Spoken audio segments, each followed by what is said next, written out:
Hi. ഗർഭധാരണത്തിന് മുൻപ് നമ്മുടെ മാനസികാരോഗ്യം സംരക്ഷിച്ചാൽ മാത്രമേ ഗർഭകാലത്ത് നമുക്ക് സന്തോഷത്തോടെയും ആരോഗ്യത്തോടെയും ആസ്വദിക്കാൻ സാധിക്കുകയുള്ളൂ. അതിനുള്ള ഒരു 5 ടിപ്സാണ് ഇന്ന് ഞാൻ നിങ്ങളുമായിട്ട് പങ്കുവെക്കുന്നത്. ഒന്നാമതായി, നമ്മുടെ മനസ്സും ശരീരവും തമ്മിലുള്ള ബന്ധം മനസ്സിലാക്കുക.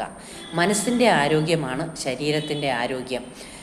പേടിയും ഉത്കണ്ഠയും നിയന്ത്രിക്കുവാൻ നിങ്ങൾക്ക് സാധിക്കുന്നില്ല എങ്കിൽ തീർച്ചയായിട്ടും നിങ്ങളുടെ മനസ്സിൽ എവിടെയോ ഒരു പ്രശ്നം ഒളിഞ്ഞു കിടപ്പുണ്ട്. കണ്ടുപിടിക്കുക, പരിഹാരം തേടുക.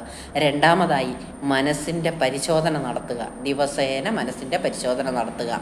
അതെങ്ങനെയെന്ന് വെച്ചാൽ, നമ്മുടെ അന്നത്തെ ഒരു ദിവസം ഉണ്ടാകുന്ന അനുഭവങ്ങൾ എന്തെല്ലാം ഇമോഷൻസ് എന്നിലൂടെ കടന്നുപോയി, എൻ്റെ ചിന്തകൾ ഇന്നത്തെ ദിവസം എന്തെല്ലാമായിരുന്നു, ഇവയൊന്ന് കുറിച്ച് വെച്ചാൽ നമുക്ക് നമ്മുടെ മനസ്സിൻ്റെ പരിശോധന നടത്താം.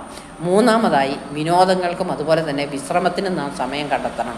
നമ്മൾ 24 മണിക്കൂറും ജോലി ചെയ്തുകൊണ്ടിരുന്നിട്ട് കാര്യമില്ല. അപ്പോൾ നമ്മുടെ മനസ്സിനൊരു സന്തോഷവും ഉണ്ടാകില്ല. അപ്പം വിനോദങ്ങളിൽ ഏർപ്പെടാനും അതുപോലെ തന്നെ നമ്മൾ മനസ്സ് തുറന്ന് ചിരിക്കുവാനും നമ്മുടെ ഇഷ്ടമുള്ള ഹോബീസ് ചെയ്യുവാനും നാം സമയം കണ്ടെത്തുക.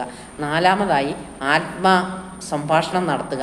ഐ ക്യാൻ, ഐ വിൻ, എനിക്ക് നേടാൻ സാധിക്കും, ഞാനിത് നേടിയിരിക്കും, ഞാൻ സുന്ദരിയാണ്. ഇങ്ങനെയുള്ള പോസിറ്റീവ് വൈബ് തരുന്ന സംഭാഷണങ്ങളിൽ നാം ഏർപ്പെട്ടുകൊണ്ടേയിരിക്കുക നമ്മുടെ മനസ്സുമായിട്ട്. ഏറ്റവും അവസാനമായി, 5ാമതായി, ഭയങ്ങൾ മനസ്സിലാക്കുക. ഒളിച്ചോടേണ്ട ആവശ്യമില്ല. ഗർഭധാരണത്തെക്കുറിച്ച് ഭയങ്ങളുണ്ടാവാം, അല്ലെങ്കിൽ ഗർഭധാരണത്തിന് ശേഷം എന്തെല്ലാം മാറ്റങ്ങളാണ് ഉണ്ടാകുന്നതെന്നുള്ള ആകുലതകളുണ്ടാവാം. അപ്പോൾ ഇവയൊക്കെ നമുക്ക് തീർച്ചയായിട്ടും മനസ്സിലാക്കി മുന്നോട്ട് പോയാൽ നമ്മുടെ മാനസികാരോഗ്യം സംരക്ഷിക്കാൻ സാധിക്കും. ഇതിൽ എന്തെങ്കിലും സംശയം ഉണ്ടെങ്കിൽ നിങ്ങൾക്ക് താഴെ കാണുന്ന നമ്പറിൽ ബന്ധപ്പെടാവുന്നതാണ്.